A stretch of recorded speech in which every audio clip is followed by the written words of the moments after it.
Hello student, last class में हमने पढ़ा था लाइफ प्रोसेसेस के बारे में। लाइफ प्रोसेसेस क्या क्या होता है और क्यों ये लाइफ प्रोसेसेस सारे हो रहा है। ठीक है, तो अब हम क्या करेंगे, एक एक करके एक एक क्लास में सारे लाइफ प्रोसेसेस हम पढ़ने वाले हैं। ठीक है, तो सबसे पहले है न्यूट्रिशन। ठीक है, तो what is nutrition? The process of taking food and converting into usable form. हमने लास्ट क्लास में भी पढ़ा था the process of taking food. Food हम टेकिंग कर रहे हैं, हम खा रहे हैं और उसको यूजेबल फॉर्म में कन्वर्ट कर रहे हैं। So what is that usable form? So उस यूजेबल फॉर्म क्या है? हमारे दैट यूजेबल फॉर्म है एनर्जी। तो food provide energy which helps in growth, repair and maintenance. हमारे बॉडी के ग्रोथ के लिए और कुछ टिश्यू जो डैमेज हो रहा है उसका रिपेयर के लिए और हमारे बॉडी का मेंटेनेंस के लिए क्या चाहिए? एनर्जी चाहिए। एनर्जी कहाँ से आएगा? फूड से आएगा। ठीक है, तो ये होगा nutrition. Then nutrition mainly two types. On the basis of nutrition the organisms are mainly two types. First one is autotrophic and second one is heterotrophic. Autotrophic, what is the meaning of auto? Automatic, मतलब जो organisms खुद से अपना food बना सकता है that is autotrophic. और जो खुद से फूड नहीं बना सकता वो है हेटेरोट्रोपिक। ठीक है, organism that prepare their own food, organism that depends on other for food.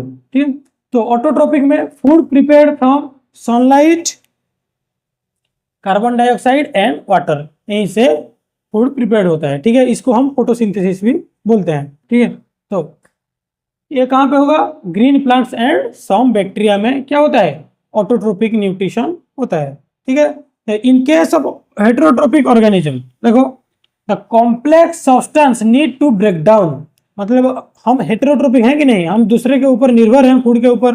तो हमारे बॉडी के अंदर जो फूड हम जो खा रहे हैं वो कॉम्प्लेक्स फूड होता है। ठीक है, तो वो सिंपल फॉर्म में हमारे बॉडी के अंदर, हमारे स्टोमक के अंदर कन्वर्ट हो जाता है। तो complex form to simple form को ये कन्वर्ट जो हो रहा है, ठीक है, उसके लिए कुछ कैटालिस्ट चाहिए, उसको हम बोलते हैं बायो कैटालिस्ट। ठीक है, जो हमारे जो फूड को कॉम्प्लेक्स टू सिंपल कर रहे हैं। ठीक है, इसके बारे में हम डिटेल्स में देखेंगे कौन कौन बायो कैटालिस्ट हैं। ये कहाँ पे? एनिमल्स एंड फंगी पे। ठीक है, तो ऑटोट्रोपिक हो गया जो खुद से फूड बनाते हैं। ठीक है, सनलाइट, कार्बन डाइऑक्साइड और वाटर के मदद से। और जो हेटेरोट्रोपिक मतलब जो खुद से फूड नहीं बनाते हैं, वो दूसरे के ऊपर डिपेंड होते हैं। वो क्या करते हैं? कॉम्प्लेक्स फूड को सिंपल फॉर्म में कन्वर्ट करते हैं विद द हेल्प ऑफ बायोकैटालिस्ट और एंजाइम्स। ठीक है, ये ग्रीन प्लांट्स और सम बैक्टीरिया, यहीं पर एनिमल्स एंड फंगी। ठीक है, तो अब देखते हैं ऑटोट्रोपिक न्यूट्रिशन डिटेल्स में। ठीक है, अब देखते हैं ऑटोट्रोपिक न्यूट्रिशन। ये ऑटोट्रोपिक न्यूट्रिशन में प्रोसेस सारे क्या क्या है इसके बारे में हम डिटेल्स में देखते हैं। ठीक है, तो autotrophs fulfil their carbon and energy need through photosynthesis. मतलब जो ऑटोट्रोप्स को कार्बन और एनर्जी चाहिए वो कहाँ से मिल रहा है? फोटोसिंथेसिस से मिल रहा है। ठीक है, तो व्हाट इज फोटोसिंथेसिस? हम क्लास 6 से पढ़ते आ रहे हैं। What is photosynthesis?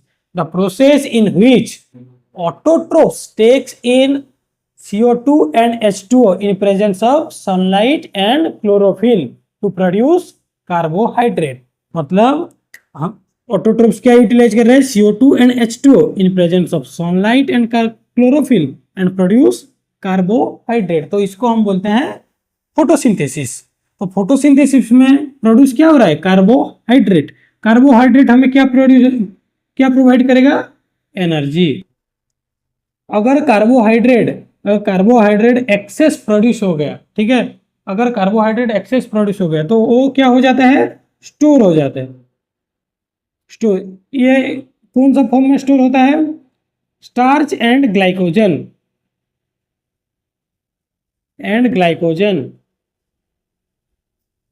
देखो, अगर कार्बोहाइड्रेट एक्सेस हो गया तो वो स्टोर होगा in the form of starch. In case of plant के केस में ये स्टार्च के हिसाब से स्टोर हो जाता है, स्टार्च के फॉर्म में स्टोर होता है। और इन केस ऑफ एनिमल्स ये ग्लाइकोजन के फॉर्म में स्टोर होता है। ठीक है, ये बहुत बार शॉर्ट क्वेश्चन में पूछा है। ठीक, तो नेक्स्ट देखते हैं इक्वेशन, जो फोटोसिंथेसिस का इक्वेशन और इवेंट्स, ये बहुत इंपॉर्टेंट है, ये याद रखना है। ठीक से, ठीक है, तो देखो पहले क्या यूटिलाइज हो रहा है, carbon dioxide, water in presence of sunlight, chlorophyll, ये याद रहेगा।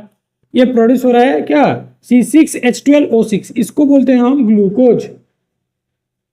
और ग्लूकोज क्या होता है, ग्लूकोज एक कार्बोहाइड्रेट होता है। ग्लूकोज क्या प्रोड्यूस करेगा, ग्लूकोज हमें एनर्जी प्रोवाइड करेगा, ठीक है। तो ग्लूकोज, और उसके बाद क्या प्रोड्यूस होगा, ऑक्सीजन, जो हेटेरोट्रोपिक एनिमल्स जो रेस्पिरेशन के टाइम जो ले रहे हैं ऑक्सीजन, ठीक है, वही ऑक्सीजन, ये है वही ऑक्सीजन, और है वाटर। तो ये कैसे याद रखोगे, सिर्फ जो इस तरफ लेफ्ट साइड के वाटर के पास 12 है, बाकी सारे 6, और ग्लूकोज में कुछ भी नहीं है। तो ये 6 12 ये सारे क्या हैं, केमिस्ट्री में एक टॉपिक है, दैट इज बैलेंसिंग इक्वेशन। वही तुम लोग पढ़ चुके होगे, क्या पढ़ोगे तो वही में समझ में आएगा, क्योंकि ये सारे मॉलिक्यूल्स को, सारे नंबर्स को बैलेंसिंग करने के लिए बैलेंसिंग इक्वेशन चाहिए, इसलिए हम उसके पहले नंबर्स लगाते हैं, ठीक है।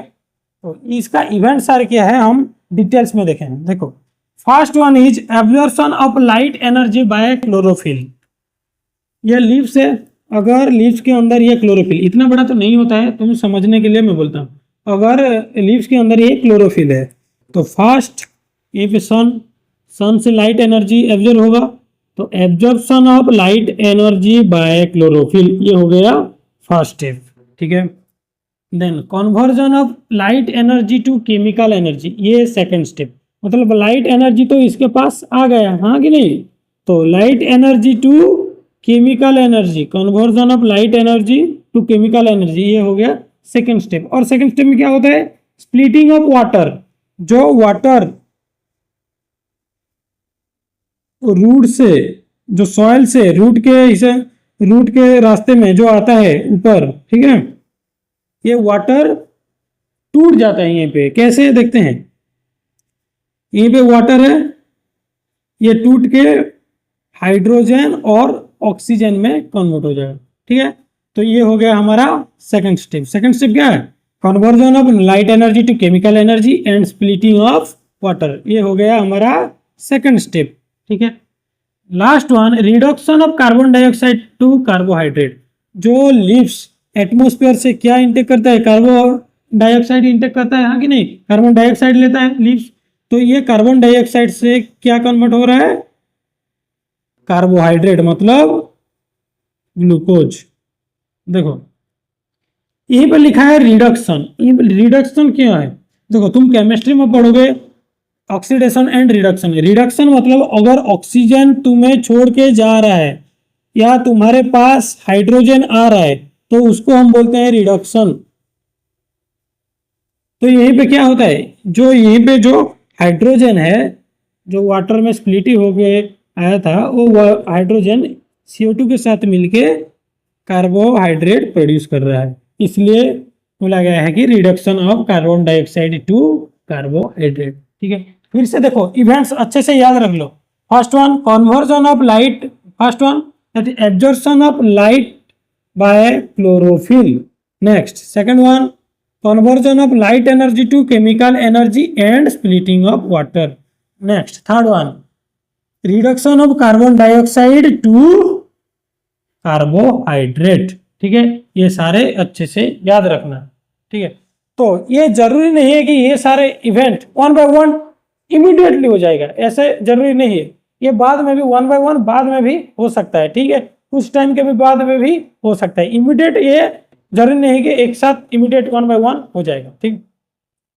अब देखते हैं स्टोमाटा एंड गैसियस एक्सचेंज। देखो, जो प्लांट फोटोसिंथेसिस कर रहा था तो कार्बन डाइऑक्साइड को इनटेक कर रहा था और ऑक्सीजन छोड़ रहा था, उसी टाइम जो गैसियस एक्सचेंज हो रहा है उसके लिए प्लांट का बहुत इंपॉर्टेंट पार्ट है, दैट इज स्टोमाटा, ठीक है। तो ये स्टोमाटा क्या है, कहाँ पे प्रेजेंट होता है और गैसियस एक्सचेंज कैसे होते हैं, हम डिटेल्स में देखने वाले हैं। उससे पहले हम लीव्स का स्ट्रक्चर देखते हैं, तो कहाँ पे क्या क्या कौन कौन सा चीज है। देखो, ये एक लीव को मैंने काट चुका हूँ, देखो तुम्हारे बुक में भी ये डायग्राम, अगर लीव को तुम काट के ऐसे देखोगे, ये कंप्लीट लीव इतना बड़ा होगा, ठीक है, काट के देखोगे तो जो ग्रीन पार्ट्स होगा उसको हम लैमिना बोलते हैं, जो अपर ग्रीन पार्ट्स है उसको हम लैमिना बोलते हैं, ठीक है।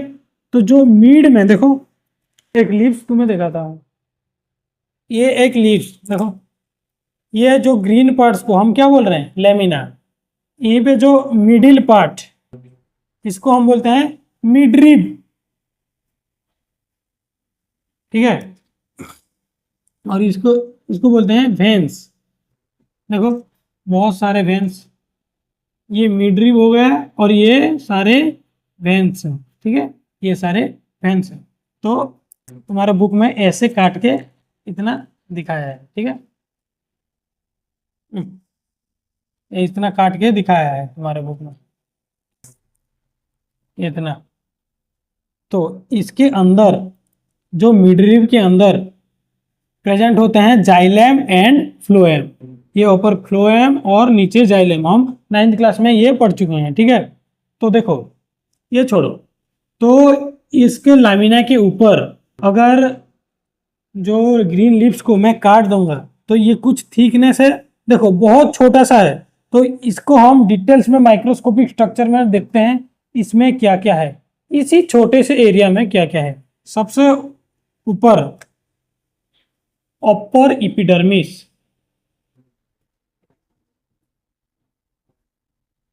और सबसे नीचे lower epidermis.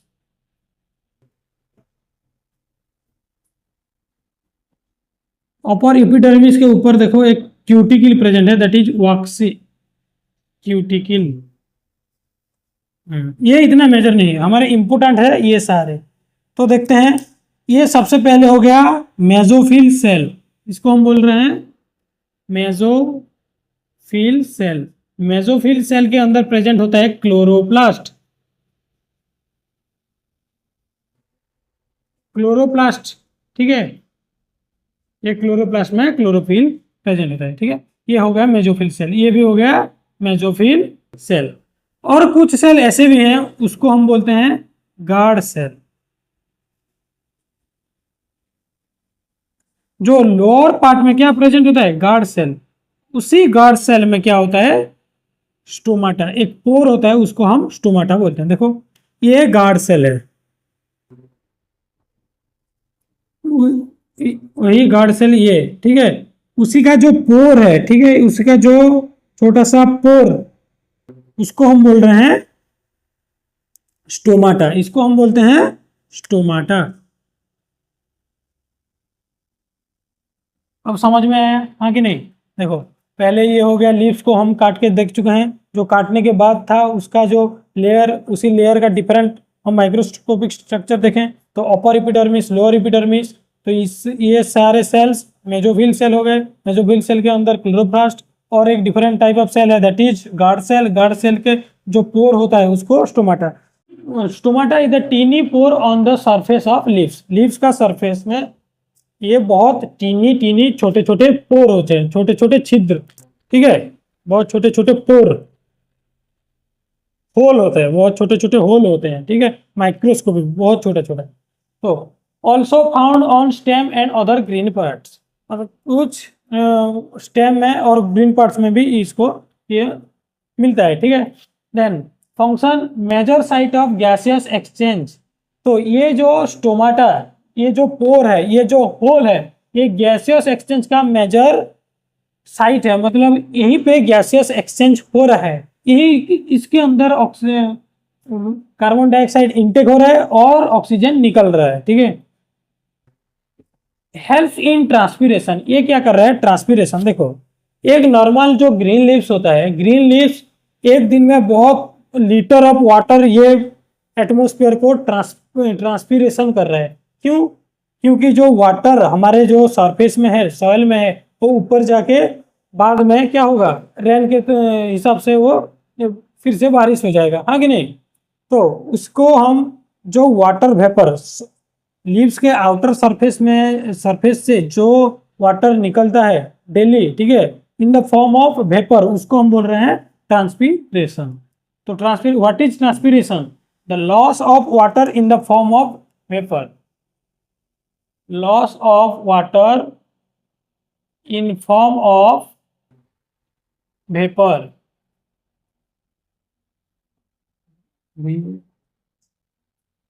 From the outer surface of leaf, इसको बोलते हैं ट्रांसपीरेशन, ठीक है। तो ट्रांसपीरेशन के कौन हेल्प कर रहा है? स्टोमाटा हेल्प कर रहा है। गैस एक्सचेंज फोटोसिंथेसिस के टाइम कौन हेल्प कर रहा है? स्टोमाटा हेल्प कर रहा है, ठीक है।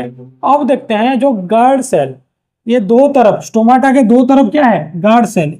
ये गार्ड सेल में कुछ क्लोरोप्लास्ट भी प्रेजेंट होता है, ठीक है।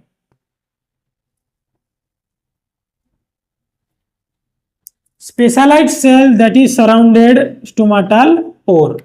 ये स्टोमाटल पोर को सराउंड कौन कर रहा है? गार्ड सेल सराउंड कर रहा है, ठीक है। Control opening and closing of stomata, ये स्टोमाटा का ओपनिंग और क्लोजिंग को ये हेल्प कर रहा है। देखो, अगर गार्ड सेल फूल रहा है, स्वॉलन है, ठीक है, अगर गार्ड सेल फूला हुआ है, देखते हैं ये अगर गार्ड सेल अगर फूला है तो ऑक्सीजन और कार्बन डाइऑक्साइड का रिलीज हो सकता है, ठीक है, तो एक्सचेंज हो सकता है। तो इसको हम बोल रहे हैं स्वालोइन। अगर फूला हुआ है, इसको टर्जिड है, तो गैस एक्सचेंज हो रहा है, मतलब स्टोमाटा ओपन है। अगर ये श्रिंक हो गया, मतलब यहीं पे पोर, स्टोमाटल पोर नहीं दिख रहा है, इसको हम बोल रहे हैं फ्लासिड। इसको हम बोल रहे हैं फ्लासिड। ये क्लोज है तो स्टोमाटा पोर नहीं दिख रहा है, तो स्टोमाटा क्लोज हो जाएगा, ठीक है। तो गार्ड सेल के ओपनिंग टाइम में स्टोमाटा ओपनिंग, गार्ड सेल अगर स्वॉलोइंग फूल गया तो स्टोमाटा ओपन हो गया, गार्ड सेल अगर श्रिंक हो गया, सिकुड़ गया, तो स्टोमाटा क्लोज हो जाएगा, ठीक है। तो स्टोमाटा ओपन होने से गैस एक्सचेंज होगा, स्टोमाटा क्लोज होने से गैस एक्सचेंज नहीं होगा। लास्ट में देखते हैं हम इंपोर्टेंस ऑफ गार्ड सेल। जो गार्ड सेल है उसका इंपोर्टेंस क्या है? देखो, prevent loss of water when CO2 is not needed. अगर गार्ड सेल हमेशा ऐसा खुला रहेगा तो gas exchange, CO2 and oxygen का एक्सचेंज होगा, और लॉस ऑफ वाटर का भी लॉस होगा। ये ट्रांसपीरेशन भी कर रहा था, loss of water in the form of vapour. तो ये प्रिवेंट, वाटर लॉस को प्रिवेंट कर रहा है। जब जब CO2 चाहिए तब तक ये ओपन होगा, बाकी टाइम ये क्लोज हो जाएगा, ठीक है। देखो, जो डिजर्ट का, जो मरुस्थल का डिजर्ट का जो प्लांट होता है, वो लोग उसका स्टोमाटा रात में ही ओपन होता है, दिन में ओपन नहीं होगा, क्योंकि ये रात में ओपन करके CO2 को इंटेक कर लेता है, ठीक है। रात में ओपन करके ये CO2 को इंटेक कर रहा है, और दिन में ये CO2 इंटेक नहीं कर रहा है। क्यों नहीं कर रहा है? क्योंकि ये दिन में ओपन हो गया तो इसका वाटर ज़्यादा लॉस हो जाएगा। इसलिए जो डिजर्ट वाले प्लांट हैं वो रात में क्या करते हैं? कार्बन डाइऑक्साइड को इंटेक करते हैं, फोटोसिंथेसिस नहीं, कार्बन डाइऑक्साइड को इंटेक रात में करते हैं, ठीक है। तो ये एक प्रोसेस होता है जो क्लास 11 में हम डिटेल्स में पढ़ेंगे। तो मेंटेन्स, और क्या करता है guard cell? Maintains balance between gas exchange and water conservation. जो मैंने बोला है, गैस एक्सचेंज और वाटर कंजर्वेशन के बीच में ये बैलेंस मेंटेन कर रहा है, ठीक है। तो लास्ट में देखते हैं जो रॉ मटेरियल्स ऑफ फोटोसिंथेसिस के लिए कुछ रॉ मटेरियल्स भी चाहिए, वो हम देखते हैं। तो ये हम सारे हमको पता है, ठीक है। तो water absorb by root, water कहाँ से आता है? रूट से आता है, फ्रॉम सॉइल, ठीक है। देन मिनरल न्यूट्रिएंट्स मतलब जो हमारे सॉइल में जो भी मिनरल्स है, जो वो रूट के जो रास्ते में ये आता है। कौन कौन सा? नाइट्रोजन, फास्फोरस, आयरन, मैग्नीशियम, ये सारे मिनरल्स हो गए जो फोटोसिंथेसिस में यूटिलाइज हो रहा है। Helps in making protein and essential compound, protein और एसेंशियल कंपाउंड बनाने में ये सारे न्यूट्रिएंट्स यूटिलाइज हो रहा है। लास्ट में है nitrogen absorb in the form of inorganic nitrate और नाइट्राइट्स और ऑर्गेनिक कंपाउंड। देखो, जो नाइट्रेट्स एब्जॉर्ब कर रहा है वो इन द फॉर्म ऑफ, कैसे? डायरेक्ट नाइट्रोजन एब्जॉर्ब नहीं करता है प्लांट, नाइट्रेट या नाइट्राइट या ऑर्गेनिक कंपाउंड के हिसाब से ये एब्जॉर्ब करता है। वो कैसे होता है? हमने पढ़े हैं नाइट्रोजन फिक्सेशन। जो सॉइल में बैक्टीरिया होता है वो एटमॉस्फेयर नाइट्रोजन को यूटिलाइज करके नाइट्रोजन फिक्स करता है। वही नाइट्रोजन को ये कहाँ पे यूटिलाइज हो रहा है? प्लांट्स में यूटिलाइज हो रहा है। तो ये सारे था रॉ मटेरियल्स। तो आज की क्लास में इतना ही। नेक्स्ट क्लास में हम देखते हैं सारे जो ह्यूमंस का जो न्यूट्रिशन होता है, जो हेटेरोट्रोपिक न्यूट्रिशन, कुछ एमीबा लाइक ऑर्गेनिजम्स का न्यूट्रिशन, ये सारे हम नेक्स्ट क्लास में देखेंगे, ठीक है।